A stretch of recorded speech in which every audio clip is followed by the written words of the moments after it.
so much on interaction with the crowd, and not having that crowd there was tough, like really tough. Then learning what WWE expect, because no matter how many years you have in this job or how much you think you know in this job, it's all. But I think working there is like a different business. Yeah, it's a TV show, right? So we're so used to being wrestlers and performing to that live crowd, but now we get expected to TV show, focus on this camera, that camera, this, that, and the other. Shorten everything. Your time's limited. You can't drawn out things, especially when there's no fans there. You can't stall. You can't take your time. You've got to just go straight to it. Yeah. Straight to the action. So it was a learning experience.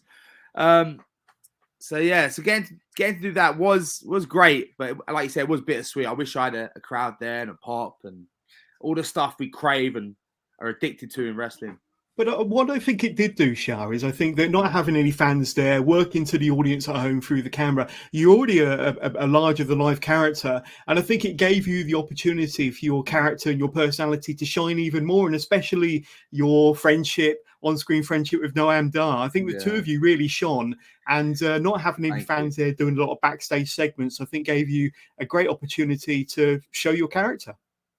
Brilliant. Thank you very much. I mean, like, thankfully, he's one of my best mates, so we got to just have some banter with each other, and it played off well on screen. Yeah. I will say this: what was good about the Noam Dar thing, it also pushed me to get out of my comfort zone, because because you got to think about it, I was just big heel, Sha Samuels, boom, boom. But when I was with him, I tried to play a different side. So I tried to play it like a bit of a Laurel Hardy situation, for a lack of a better term. I was the big goof trying to scheme things, and he was the big star.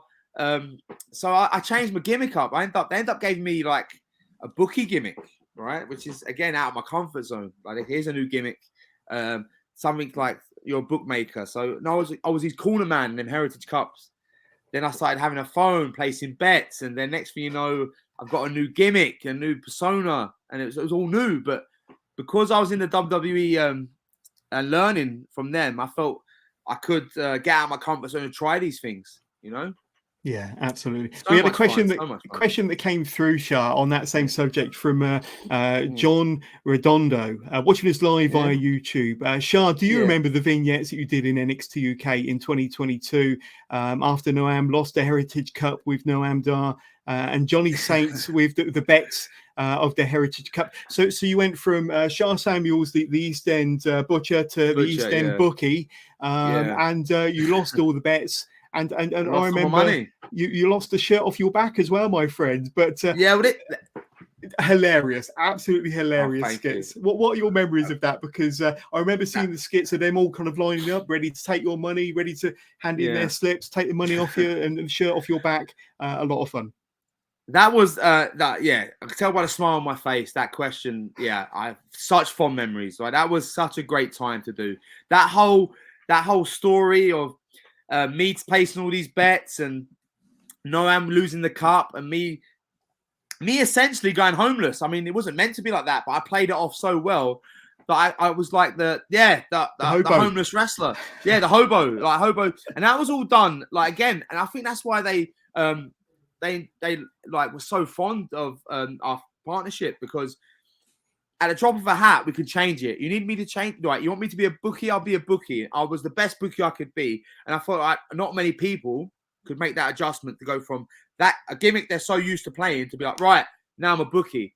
Then at a drop of the hat, be like, now you're poor. Now you be a hobo. Like, right, got it. I know what to do. I'm so familiar with my character and how it works. I know that sounds like such an artsy-fartsy thing to say, my character, but I know who Sha Samuels is. 100%. So you want Sha Samuels to be a bookie, you want him to be homeless, you want him to be a mechanic, you want him to be the landlord at the Queen Vic. I could do it because I know make it work. Yeah, you can make it work. So I know who Sha Samuels is. So that was a strength of mine. And I'm like, the vignettes are losing the money, but nothing compares to me playing the hobo. Like, I only had 2 matches as the hobo. One aired and one didn't. And the entrance was the fun bit, because I don't know if you've ever seen The Simpsons, where there's that boxer, the boxing episode where Homer's a boxer.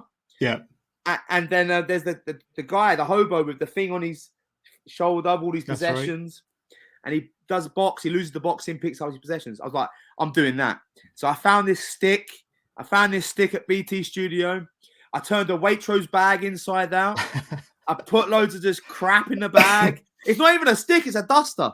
Look, it's a duster. Brilliant. Found a duster. And I'm just walking. I made this entrance begging for money. And they said exactly like that on TV. Exactly like that on TV. So it's a shame it ended soon after that. So I think I could have been the pro wrestling hobo. It was comedy gold. It really was.